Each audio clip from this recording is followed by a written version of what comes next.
আসসালামু আলাইকুম। আজকে আপনাদের সঙ্গে আমি একটা মজার রেসিপি শেয়ার করব। আজকে রান্না করেছিলাম ইলিশ মাছ দিয়ে মানকসু। ইলিশ মাছ দিয়ে আমি অনেক রকম কচু রান্না করে খেয়েছি, তবে মানকসু আমি এই প্রথমবার ইলিশ মাছ দিয়ে খেয়েছি। তো আগে আমি যখন ছোট ছিলাম তখন আমি আমার মাকে দেখতাম শীতকালে হাঁসের মাংস দিয়ে এই মানকসুটা রান্না করতে। তবে কখনো কখনো হাঁসের পরিবর্তে মুরগি দিয়েও রান্না করতে দেখেছি। এই দুটো দিয়ে আম্মাকে আমি বেশি রান্না করতে দেখতাম। তবে ইলিশ মাছ দিয়ে আমি কখনো মাকে রান্না করতে দেখি নাই। আজকে আমি ইলিশ মাছ দিয়ে রান্না করব। তো অন্যান্য কচু যেহেতু ইলিশ মাছ দিয়ে খাওয়া যায়, টেস্টও লাগে, তাই আমি চিন্তা করলাম এই কচুটাও ইলিশ মাছ দিয়ে খেতে হয়তো বা ভালোই লাগবে। তো আসলেই এটার টেস্ট অনেক ভালো ছিল। তো সেজন্য আমি এখানে একটু মিডিয়াম সাইজের একটা ইলিশ মাছ নিয়েছি। মিডিয়ামের থেকেও আমার ইলিশ মাছটা একটু ছোট ছিল, কারণ আমার মতো নিম্ন মধ্যবিত্ত আয়ের মানুষের জন্য ইলিশ কেনা এখন অনেকটা স্বপ্নের মতো ব্যাপার। আর তাছাড়া যেহেতু সামনে পহেলা বৈশাখ, তাই ইলিশ কেনাটা এখন একটু দুষ্কার। তো এদিকে মাছটাকে আমি কেটে রেখে নিয়েছি। এরপরে আমি কেটে ধুয়ে পরিষ্কার করে নিয়ে আমি কচুটাকেও কেটে নেব। কচুটা আমার মায়ের বাড়ির থেকে নিয়ে আসা হয়েছিল। আর এই কচুর জাতটা যখন রৌদ্রের জায়গায় এই কচুটা লাগানো হয় তখন সেই কচুতে কিন্তু গলা চুলকায় না, আর ছায়া জায়গার কচু হলে সেই কচুতে কিন্তু গলা চুলকায়। তারপর কচু কাটার সময় একটু নির্ভর করে, কচুটা একটু বেশি করে না ফেললেও কিন্তু কচুটায় গলা চুলকায়। তো আমি যে কচুটা ছিল এর উপরের যে অংশটা, সেই অংশটা থেকে আমি কিছুটা কচু কেটে নিয়েছি। দেখতে পাচ্ছেন আমি এটা কিন্তু একটু বেশি করে ফেলে দিয়েছি।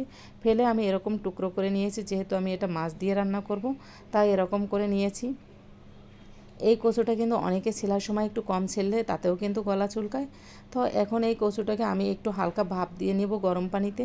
ভাপ না দিয়ে নিলেও কোনো সমস্যা হয় না, কিন্তু আমার কাছে মনে হয়েছে একটু রিস্ক হতে পারে বা গলা চুলকাতে পারে, সেজন্য আমি একটু ভাপ দিয়ে নিয়েছি।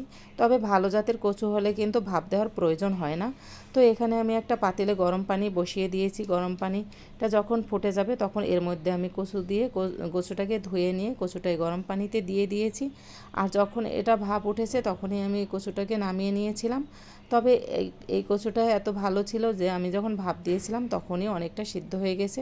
দেখতে পাচ্ছেন আমি এটাকে নাড়িয়ে চাড়িয়ে একটু ভাপ দিয়ে নিচ্ছি। ভাপ দেওয়ার পরে আমি এই পানিটাকেই ফেলে দিয়েছি। আর এই পানিটা ফেলার পরে আমি কচুটাতে আর কোনো ঠান্ডা পানি লাগাইনি। এই গরম পানিটা পড়ে যাওয়ার পরে কচুটাকে আমি একটা জালের ভিতরে ঢেলে নিয়েছি। আর এরপরে আর আমি এটাকে ট্যাপের নিচে দেই নাই। এই যে পানিটা আমি ঢেলে দিয়েছি, পানিটা ঢেলে দিয়ে আমি রেখে দিয়েছি। অপরদিকে আমি তরকারিটা রান্না করতে যাব। একবার চুলায় একটা কড়াই বসিয়ে দিয়েছি।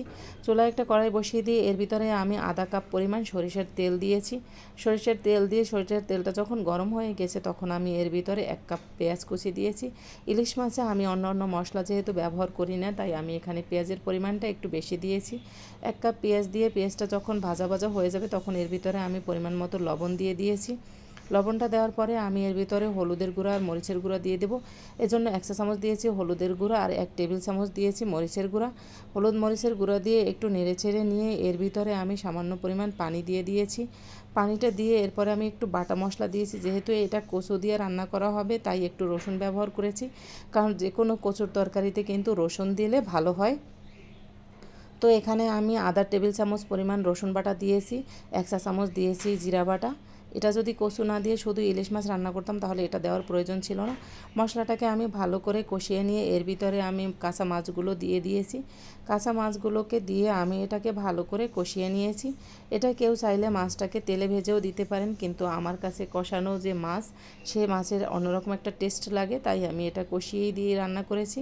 তো মাছগুলোকে আমি দিয়ে ভালো করে দেখতে পাচ্ছেন কষিয়ে নিচ্ছি। এই মাছগুলোকে কষিয়ে নিলেই কিন্তু ইলিশ মাছের টেস্টটা বেশি ভালো পাওয়া যায়। তবে অনেকে কিন্তু এই কাঁচা মাছ খেতে পারে না, তারা চাইলে এখানে ভেজেও দিতে পারেন। তো এভাবে করে আমি সবগুলো মাছ ভালো করে কষানো হয়ে গেলে মাছগুলোকে আমি একটা বাটিতে আমি তুলে রেখেছি। যেহেতু এই ইলিশ মাছটা কিন্তু অনেক নরম, এবার কচুটা দিয়ে পানিটা দিয়ে যখন নাড়াচাড়া পড়বে তখন কিন্তু মাছগুলো ভেঙে যেতে পারে। তো সেজন্য আমি মাছগুলোকে রান্না হয়ে গেছে, এটা কিন্তু কষানোর পরে একটু পানি দিয়ে আর একটু কষিয়ে নিয়েছিলাম, তাতেই কিন্তু ইলিশ মাছটা সিদ্ধ হয়ে গেছে। কারণ ইলিশ মাছ সিদ্ধ হতে কিন্তু খুব একটা সময় নেয় না। তো এবার আমি মাছগুলোকে একে একে সবগুলোকে তুলে নিয়েছি। তুলে নিয়ে এই কড়াইয়ের ভিতরে যে মশলাটা ছিল সেই মশলাটার ভিতরে আমি ভাপানো যে কচুটা ছিল সেই কচুগুলোকে দিয়েও একটু কষে নিয়েছি, যাতে করে এই মশলাটার সঙ্গে কচুর একটা ভালো কমিউনিকেশন তৈরি হয় সেজন্য। তো কষানো হয়ে গেলে আমি একে প্রথমে একবার এই কচুটাকে ভাপ দিয়ে নিয়েছি, এরপরে আবার কষিয়ে নিয়েছি।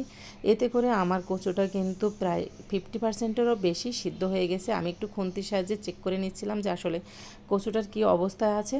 সের উপরে নির্ভর করে আমি পানি দিব, কারণ বেশি গলে গলে গেলে কিন্তু এটা খেতে ভালো লাগবে না, কেমন একটা ভাঙা ভাঙা হয়ে যাবে আর তরকারিটা কিন্তু ঘোলাটে হয়ে যাবে। তো এটা চেক করে আমি এখানে 2 কাপ পানি দিয়েছিলাম, যেহেতু এই তরকারিটা আমি আজকে একটু ঝোলঝোল করে রান্না করব। 2 কাপ গরম পানি দিয়ে তরকারিটা যখন ফুটতে শুরু করেছে তখনই আমি এর মাছগুলো দিয়ে দিয়েছি। মাছগুলো দিয়ে দিয়ে আমি এটাকে রান্না করে নিয়েছি। আর এ সময় আমি কিন্তু তরকারিটা খুব একটা নাড়াচাড়া করি নাই, কারণ এই ঝোলের মধ্যে তো এমনি মাছটা গড়াগড়ি খাবে। আমার এটার জন্য আর এক্সট্রা করে আর খুন্তি দিয়ে খোঁচাখুচি করার প্রয়োজন হয় নাই। তো এটা আমি রান্না করার শেষে আমি 3-4টা কাঁচামরিচ দিয়েছি, আর নামানোর আগ দিয়ে আমি এটাতে কোনো ধনিয়া পাতা কিংবা জিরার গুঁড়ো ব্যবহার করি নাই। আমার কাছে মনে হয় তাহলে যে ইলিশের যে অরিজিনাল যে ফ্লেভার সেটা নষ্ট হয়ে যায়। তো এভাবে করে আমি রান্না করে নিয়ে তরকারিটা আমি একটা বাটিতে ঢেলে নিয়েছি। আর এটা কি বলবো, এটা গরম ভাতের সাথে খেতে যে এত মজার ছিল, আপনারা না খেলে এটা বিশ্বাসই করবেন না। তো এই কচুগুলো যারা এখনও খান নাই তারা একবার এভাবে রান্না করে খেতে পারবেন।